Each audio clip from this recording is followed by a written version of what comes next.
सबसे पहले सभी बड़ों को मेरा प्यार भरा नमस्कार और छोटों को ढेर सारा आशीर्वाद। आशा करती हूँ कि आप लोग ठीक होंगे और मैं भी ठीक हूँ। तो गाइज, मैं बोल रही हूँ देहरादून से और मैं आज आपको एक अपने गांव की कहानी सुनाने जा रही हूँ जो कि बहुत साल हो गए हैं। और मैं हूँ रुद्रप्रयाग ज़िले से और ध्रुवनगर परकंडी गांव से। और आजकल चल रहा है प्रधान चुनाव का दौर। तो मेरा सभी नेता लोगों से यही रिक्वेस्ट है कि हमारे गांव में जो उखीमठ ब्लॉक में पड़ता है ध्रुवनगर गांव, एक जो कि 85-90 परिवार हैं और उसमें तो बहुत सारे से लोग कई बाहर भी आ रखे हैं रोजी रोटी के लिए अपने, क्योंकि हमारे गांव में जो है कोई सुविधा नहीं है रोड की। तो आजकल जैसे कोई बीमार हो गया, कोई कई बातें हो जाती हैं जो कि हमारे गांव में कुछ भी सुविधा नहीं है। और हम लोग भी 2011 में बाहर निकल गए हैं अपने गांव से, शायद इसी कारण कि वहाँ कोई सुविधा नहीं है, पानी की भी नहीं है और रोड की भी नहीं है। जबकि हमारे गांव में बहुत अच्छी खेती बाड़ी है और अनाज ही होता है, लेकिन और चीज़ भी उसमें चाहिए। नए बच्चे हो रहे हैं, उनके लिए रोज़गार कहाँ से होगा? जो बाहर निकल गई तो ठीक है, जो घर में है तो वो क्या करेंगे?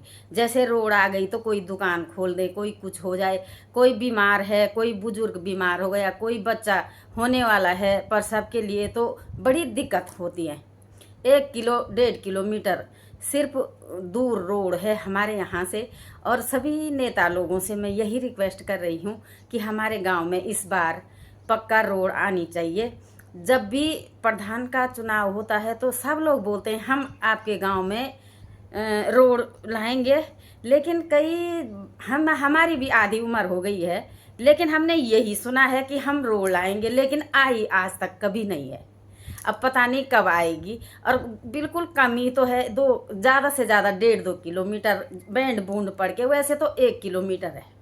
तो उतना तो सरकार का 2010 में बजट भी आ रखा है, पर हमारे गांव में ऐसा है कि उसका कोई यूज ही नहीं हुआ है। वो फाइल नीचे की नीचे ही रह गई है। उखीमठ ब्लॉक में है तो 11 गांव में एक ध्रुवनगर गांव है जो कि 300 कुछ सदस्य होंगे उस गांव में, और वो गांव अभी तक विकास नहीं हुआ है। तो मेरा सभी नेता लोगों से यही रिक्वेस्ट है कि हमारे गांव में इस बार रोड जरूर आए। बाकी जैसे घर बन रहे हैं तो कितना मेटल लोगों को वहाँ से ले जाना पड़ता है, बहुत दिहाड़ी लगती है। हमने भी देखा, हमने भी घर बनाया है। जब हमारा घर बना था तो हम ककोला से 15-16 सीमेंट के कट्टे उठा के पीठ में इतने चढ़ाई पे लेके घर गए, सरिया सीमेंट।